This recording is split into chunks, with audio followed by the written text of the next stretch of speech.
This week on Canadian Whitetail. We're headed into a stand that to have a look at a couple bucks that Steve's got heaps of history with. One is Malty. That was incredible. And I'm fully convinced now that Steve is mentally insane. There really is a good reason that Steve just passed up on a truly legendary deer. That there might have been another deer at a different location, likely the biggest typical whitetail that we've ever had the honor to watch, film, or hunt.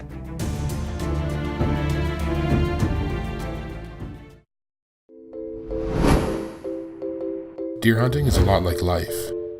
It's not easy. And if you want results, it's a lot of work. And like life, there's no shortcuts, no workaround or easy way to your goals. And if your goal is to hunt the biggest free-range whitetails that have ever walked, it's 365 days a year of preparation and dedication.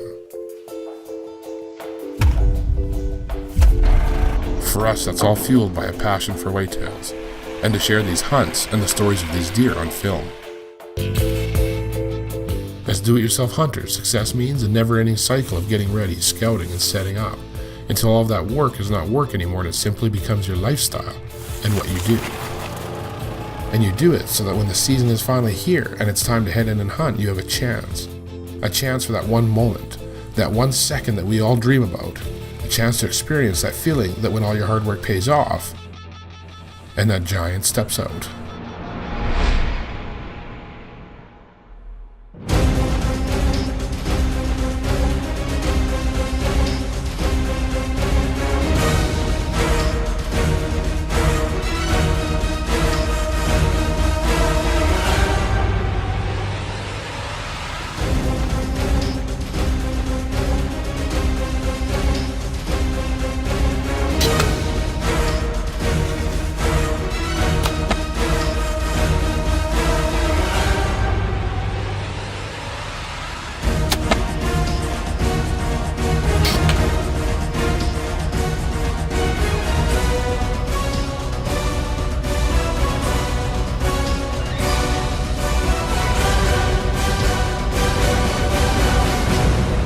Just a gorgeous animal.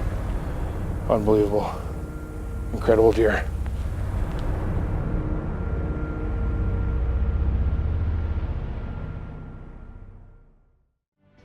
Dean Partridge's Canadian Whitetail is proudly brought to you by Ozonics, undetectable, undeniable. Limb Saver, products that work. Big & J Long Range Attractants. The aroma is super strong. The range is super long. Excalibur Crossbow. The most trusted crossbows on the planet. Under Armour. Never detected. Always lethal. Elite Archery. The world's most shootable bow. Central Boiler Outdoor Wood Furnaces. Performance and value by design. Bog Pod. Monopods, bipods, and tripods. The Whitetail Institute of North America, premium food plot seed specifically engineered for whitetail deer. And by the Heater Bodysuit, #1 in cold weather hunting gear. Well, I'll warn you now, this is part 1 of 2 episodes that'll air this week and next. And that's because there was no way that we could fit the story of this incredibly dedicated deer hunter and 2 even more incredible deer into 1 episode. Actually, we could have based our entire season on what you're going to see in the next 2 weeks. So let's get started on this hunt featuring my good friend, Mr. Steve Csizmars, with me running the camera. Always the first to congratulate any hunter on taking any deer, Steve has also built his own collection of trophy whitetails, maybe the most impressive that I've ever seen. And whether the hunter, the guide, or the cameraman, Steve generally just loves the deer woods and the deer themselves. And one such deer that Steve has came to appreciate is a buck that he calls Malty. And untypical from the start, Malty is a deer that Steve's been watching for years.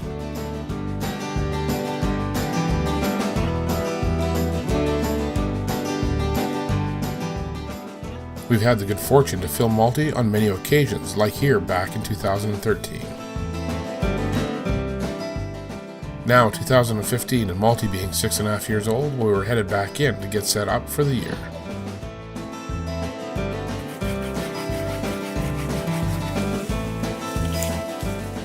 With Steve all set up in Malty's old haunt, it was time to get some BB squared out and his trail camera up, to check in and see how Malty was making it through the summer. Not surprisingly, the first photos were of none other than Malty, sporting his heavy beam non-typical frame. This segment of Canadian Whitetail has been brought to you by Hoyman Premium Tree Saws. Hoyman Premium Tree Saws, the first truly extendable folding saws. Steve, all set up for multi and the conditions right, we were headed in. We're set out on the second day of the season with Stevie. It's the first day he's hunting for 2015. The wind is kind of going back and forth and not really cooperating, but we're headed into a stand that to have a look at a couple bucks that Steve's got heaps of history with. One is Malty, who I think he was on the first season of Canadian Whitetail. Yeah, I think so, yeah. He's a pretty nice deer. He's got 10 on one side. Yeah, he's a 10x6 this year. Well, a 10x5 with a drop tine. He's actually got drop tine on one side and then 2 little drop tines on the other side. He's 6.5 years old this year, so he's right around that age. So worth going having a look to see the old boy again. One of the things I love about hunting with Steve is his calm and steady demeanor. Most hunters that I know would be rattled with anticipation to hunt multi. Yet Steve just wants to, as he says, have a look. Man, one of my old favorite spots. I've been hunting here for about 30 years in this area. Got Dean with me tonight as cameraman. Last year, for the first time, Dean filmed me shoot a buck. And tonight I'm going to film you shoot multi. Maybe that luck will run off again. See what happens. After getting in and settled, it doesn't take long for the first deer to visit the Big and J block. After a few more does and fawns make their way by, well, little did we know that our season-long quest for an encounter with multi was about to happen in just minutes, rather than weeks. First of the 2 bucks that we spotted was this 3-year-old with tremendous potential.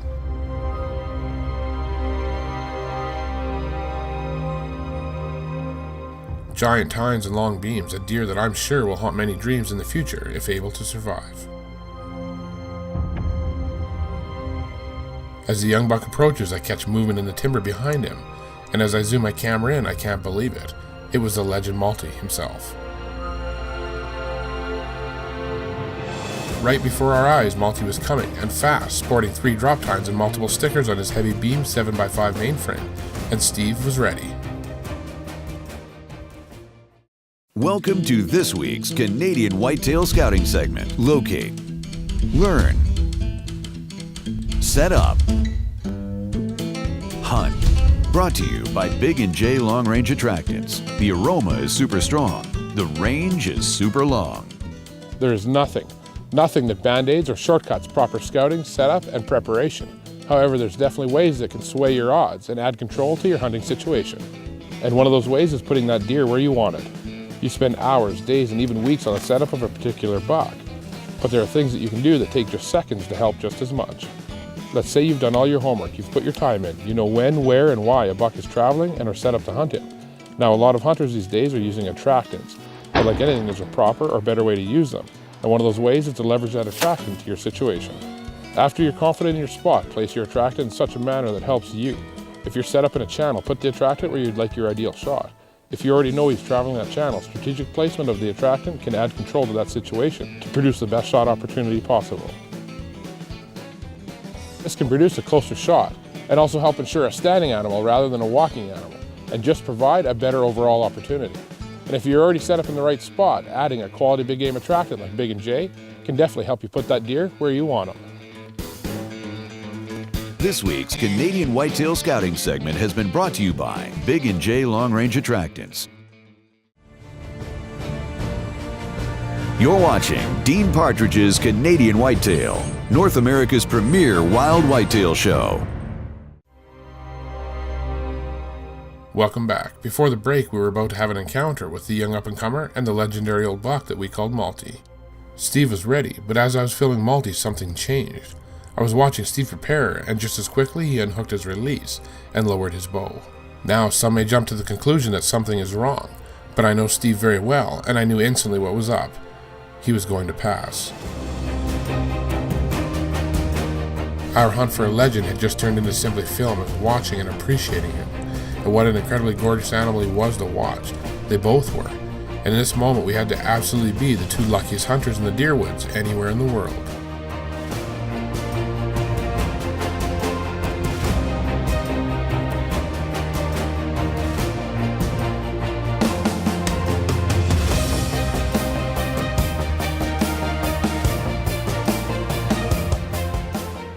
so blessed to watch Malty and the young up-and-comer for several minutes before they made their way off to the northwest to the alfalfa fields for the night.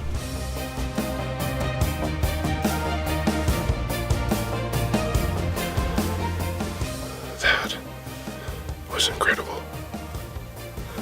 Yeah, he was a nice deer, wasn't I didn't know if it would take all year to get a look at them, and it took about 2 hours. he? Yeah, if that.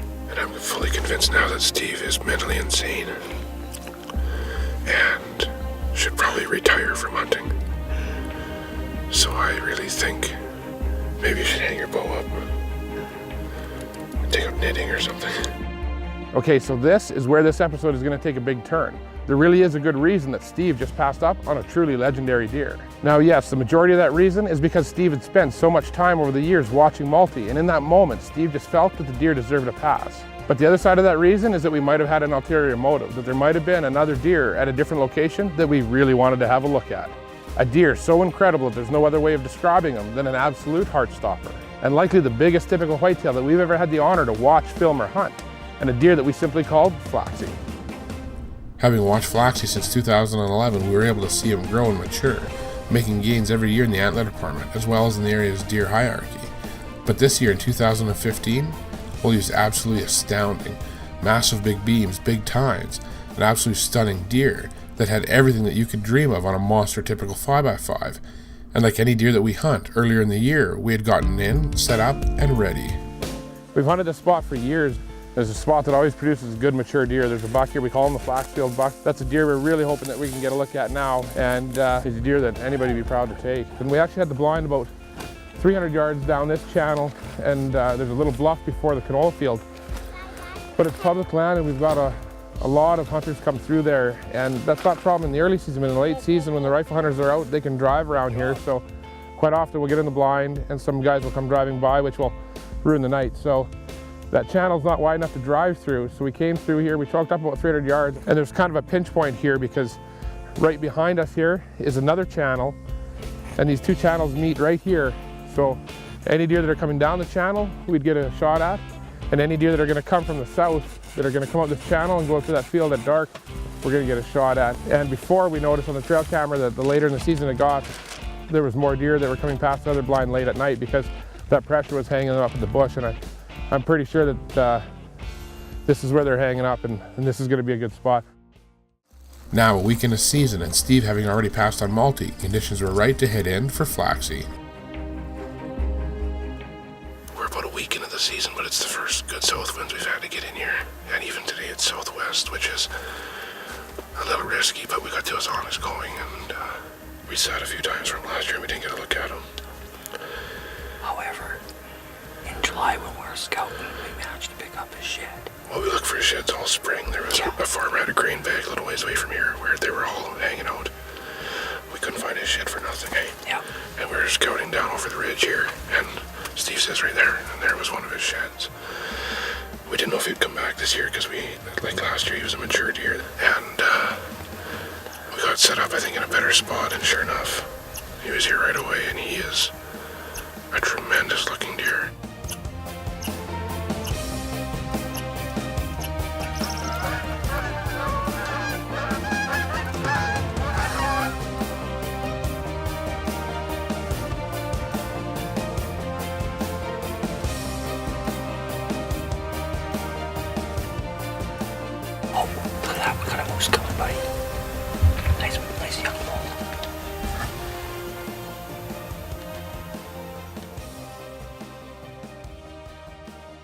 With a nice evening in the books, we were packed up to head out, when we were about to have an encounter that we would not soon forget.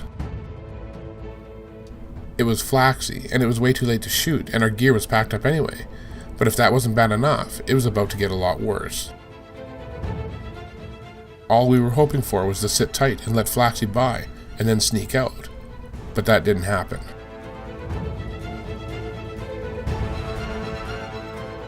You can tell here already, he knows something's up.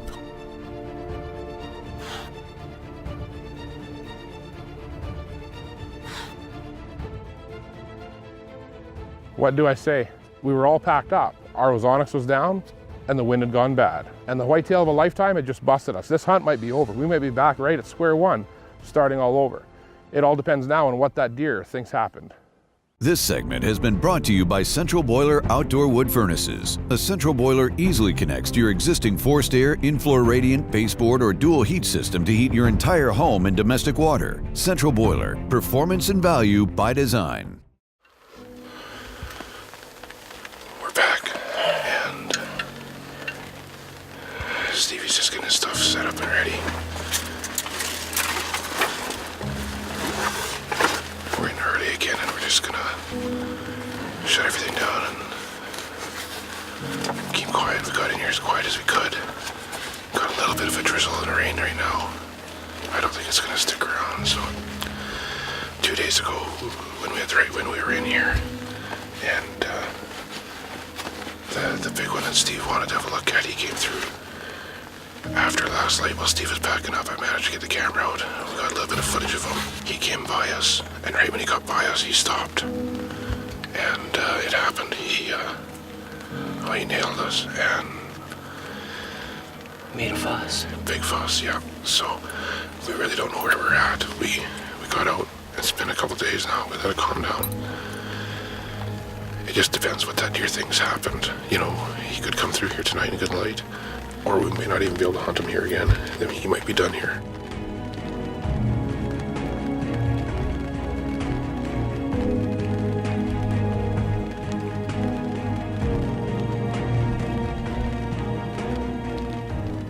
Early in the evening, a young doe makes an appearance, followed shortly by a young buck.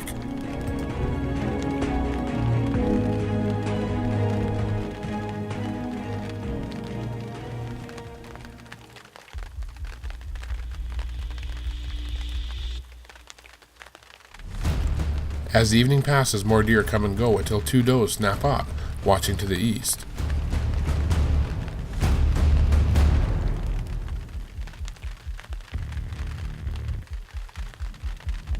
We already knew who was coming.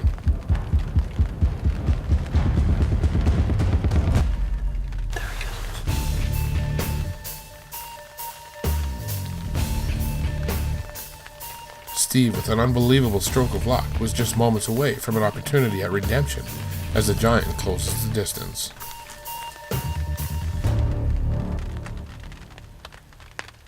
Steve just about to draw his bow when Flaxy turns to face us.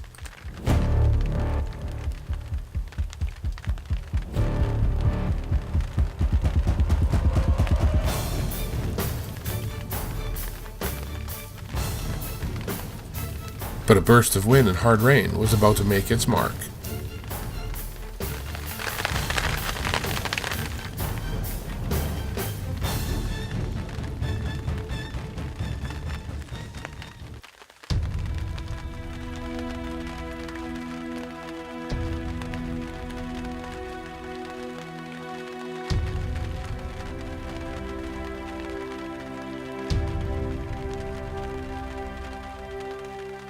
After getting busted once and now watching the monster typical walk away, while heartbreaking is not even close to describing the feeling that we both had at this moment.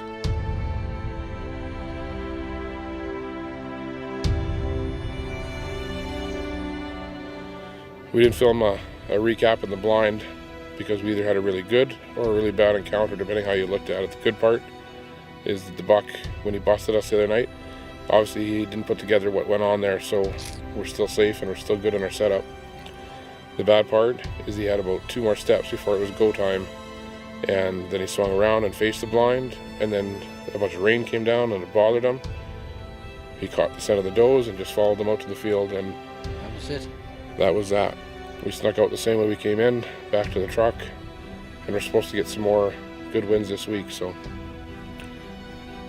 Hopefully it works in our favor. I hope so. 2 encounters and 3 sits. I mean, sometimes it takes 2 years to get a couple encounters, so.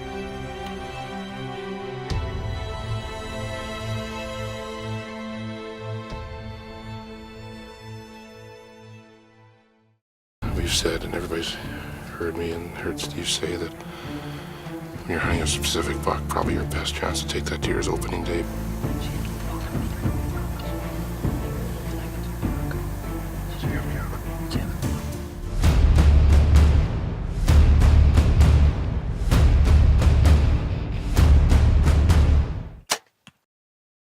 Closed captioning for Canadian whitetail is provided by huntsask.ca, your information source for Canada's best whitetail hunting.